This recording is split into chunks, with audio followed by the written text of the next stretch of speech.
Coming up on today's show, I've got an NBA totals play for you and 2 player props.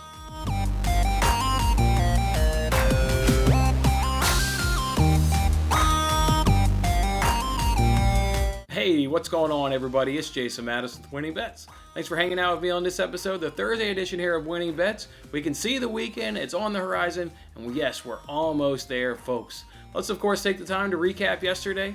Yesterday was another just brutal day for me in the NBA. Absolutely bad. Thankfully, it did start off the day in the cash.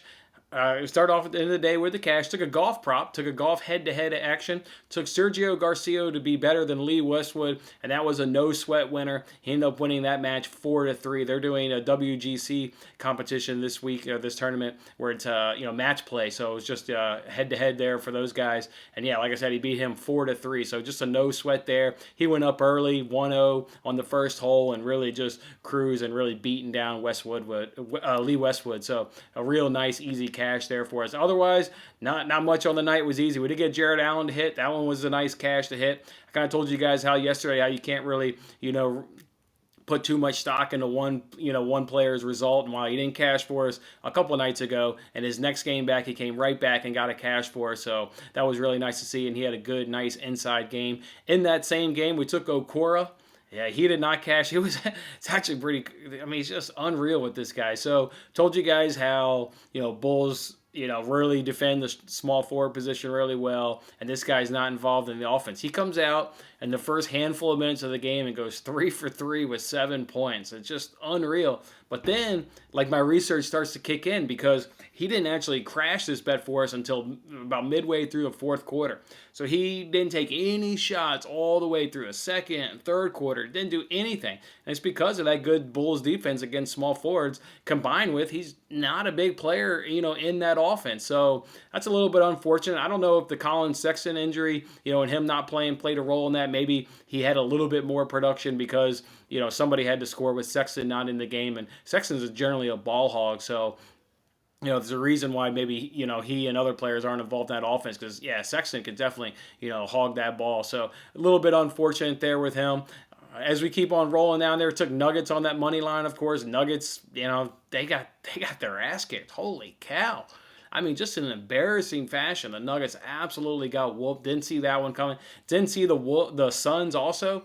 They didn't even win the game, let alone cover minus 7.5. The Magic got the win. What a big shocker that was. And then, of course, our Suns and Bulls moneyline parlay, neither one of those teams come through. I just did say the Suns also did not win, but the Bulls did not win themselves. So that was a crash of a parlay. Jason Tatum only got 18 points when he needed 24. He had a bad night shooting from 3. I think at one point I saw he was 1 for 6.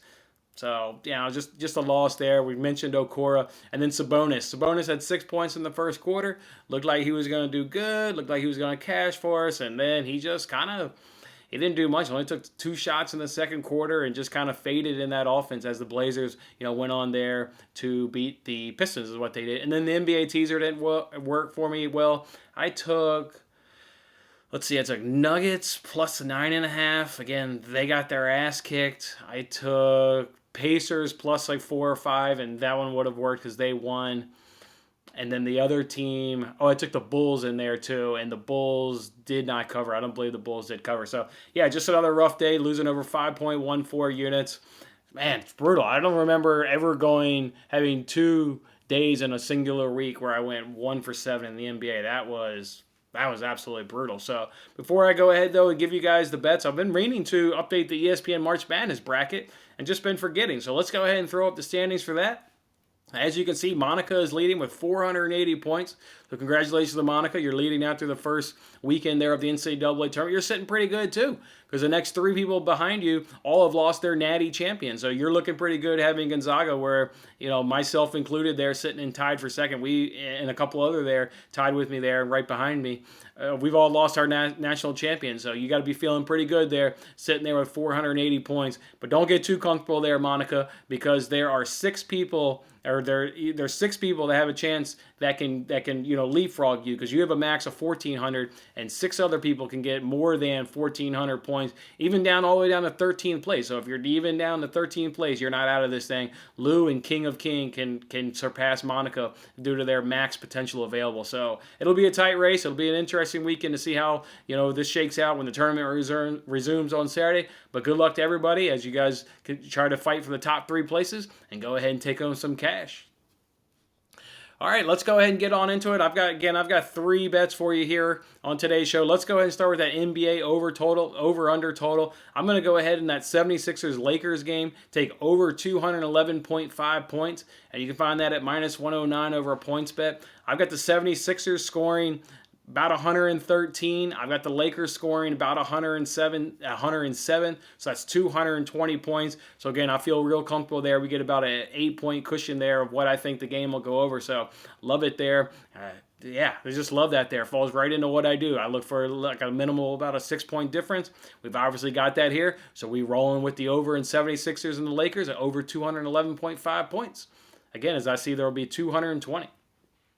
All right, the 2-player props, I do got one for that game. I'm going to go ahead and take Tobias Harris over 22.5 points at minus 115 over a points bet. Look, there's been 6 games played now without Embiid in the lineup, and he's taken the most shots in every single game. So I love that. We're backing the best player in terms of his production and his involvement in the offense without Joel Embiid. So I absolutely love that. In those 6 games without Embiid, this would have cashed 4 out of 6 games, so I like that. He scored 24 points earlier this season against the Lakers, and that was with Anthony Davis and Gasol in the lineup. We know there's no chance in hell that Anthony Davis plays in this game. Might get Gasol back, but even if, Gasol's not going to be the primary defender, it's, like Anthony Davis was. And like I said, he still dropped 24 points on the Lakers earlier on the season. And in the last 14 games, the Lakers are ranking in the bottom third in the NBA in defending the power forward position. So like Tobias Harris to go over 22.5 points at minus 115 over points bet.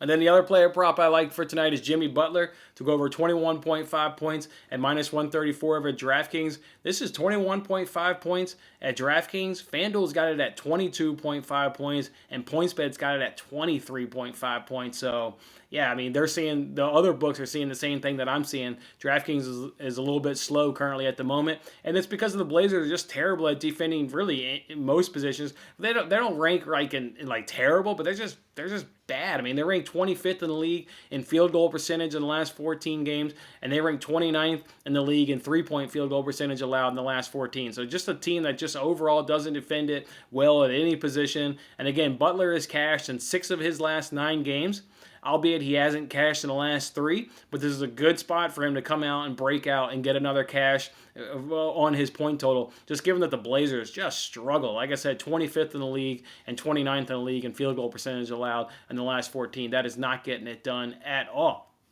The only other thing I'm kind of keeping my eye on is maybe tailing James Wiseman, the center there for the Warriors. He's returned back to the starting role, and we know that the Kings generally have struggled really defending the power forward position and the center position so far this season, really that center position. So we see that almost game in, game out, the Kings give up a lot of production to the center. So the sportsbooks haven't populated his number yet. We'll look to see what that comes in at. And then maybe fading Julius Randle. Look, I know Julius Randle dropped 37 the other night against the Wizards, but he went 7 for 10 that night from 3-point. And that's going to be hard for him to reproduce. In fact, in all of his games so far in the season, he's only been able to do that one other time, make 7 3-point field goals. So, yeah, it's not like this is a regular thing where he goes out and drops, a large amount of 3-point field goals. And the sportsbooks had this number super inflated. They've already got it elevated to 26.5 points. So, yeah, I mean, outside of this crazy game, where he dropped, 37 and 44, because he has good 3-point shooting nights,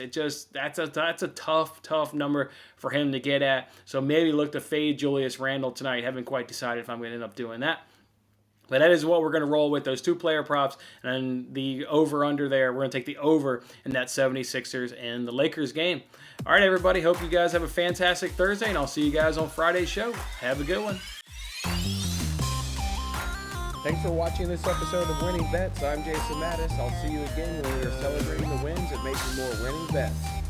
Don't forget to like, comment, share, and subscribe for more winning bets.